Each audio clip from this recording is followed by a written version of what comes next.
നമുക്കിനി കോഴിക്കോട്ടേക്ക് പോകണം. നോക്കൂ, സ്ഥാനാർത്ഥി സാധ്യതാ ലിസ്റ്റ് പുറത്തു വന്നപ്പോൾ അല്ലെങ്കിൽ അത്തരം ചർച്ചകളൊക്കെ വന്നപ്പോൾ തന്നെ എതിർപ്പ് നേരിട്ടൊരു നേതാവുണ്ട് കോൺഗ്രസിൽ. മുൻ KPCC അധ്യക്ഷനും മുതിർന്ന നേതാവുമായ മുല്ലപ്പള്ളി രാമചന്ദ്രൻ. മത്സരിച്ചാൽ നിലം തൊടാതെ തോൽപ്പിക്കുമെന്ന് പോസ്റ്റർ അടക്കം നാദാപുരത്ത് പ്രത്യക്ഷപ്പെടുന്നത് കണ്ടു.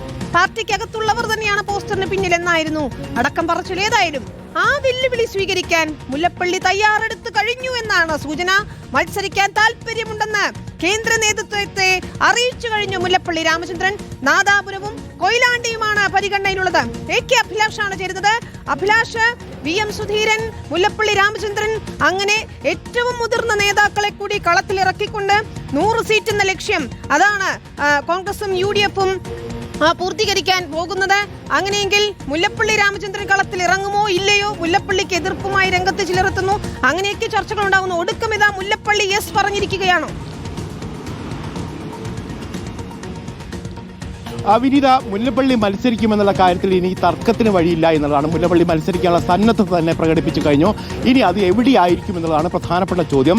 ഏതായാലും മുല്ലപ്പള്ളി മത്സരരംഗത്ത് ഇറങ്ങുന്ന ആ ഘട്ടത്തിൽ തന്നെ അദ്ദേഹത്തിനെതിരെ പോസ്റ്ററുകൾ പ്രചരിച്ചു എന്നുള്ള വസ്തുതയാണ്. 7 തവണ MP, അതോടൊപ്പം തന്നെ ICC അംഗം, അതോടൊപ്പം തന്നെ KPCC പ്രസിഡന്റ് തുടങ്ങിയ മേഖലകളിലൊക്കെ പ്രവർത്തിച്ച ഒരാൾക്ക് ഇനിയും അധികാരമോഹമോ എന്നൊരു ചോദ്യം ഉയർത്തിക്കൊണ്ടായിരുന്നു ഇത്തരത്തിലുള്ള പോസ്റ്ററുകളൊക്കെ വന്നത്. പക്ഷേ ആ പോസ്റ്ററുകളെയൊന്നും മുല്ലപ്പള്ളി പരിഗണിക്കുന്നേയില്ല. അതൊക്കെ അവഗണിച്ച് തന്നെ മുന്നോട്ട് പോകാൻ തീരുമാനമാണ് അദ്ദേഹത്തിന്റെ ഭാഗത്ത് വരികയും ചെയ്ത്.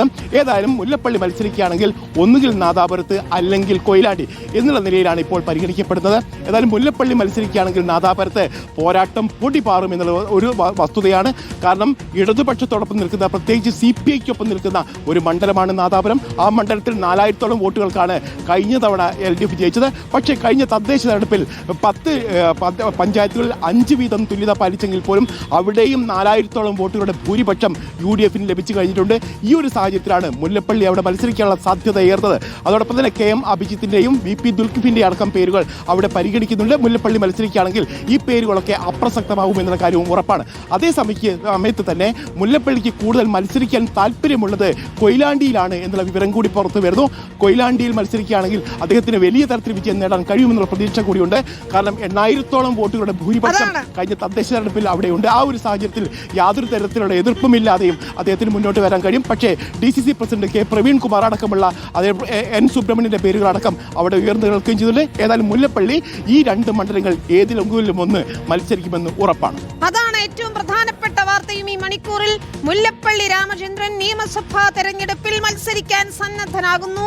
ഹൈക്കമാൻഡിനോട് യെസ് പറഞ്ഞിരിക്കുന്നു എന്നതാണ്.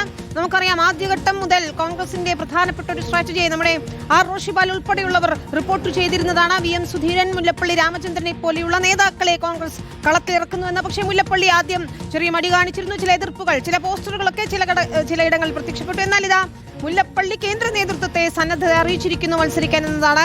AK അഭിലാഷ് റിപ്പോർട്ട് ചെയ്തതനുസരിച്ചാണെങ്കിൽ നാദാപുരവും കൊയിലാണ്ടിയുമാണ് പരിഗണനയിലുള്ളത്. മറ്റു കാര്യങ്ങൾ കൂടി പരിഗണിച്ച ശേഷമാകും തീരുമാനം എന്നുകൂടി അറിയുകയാണ്.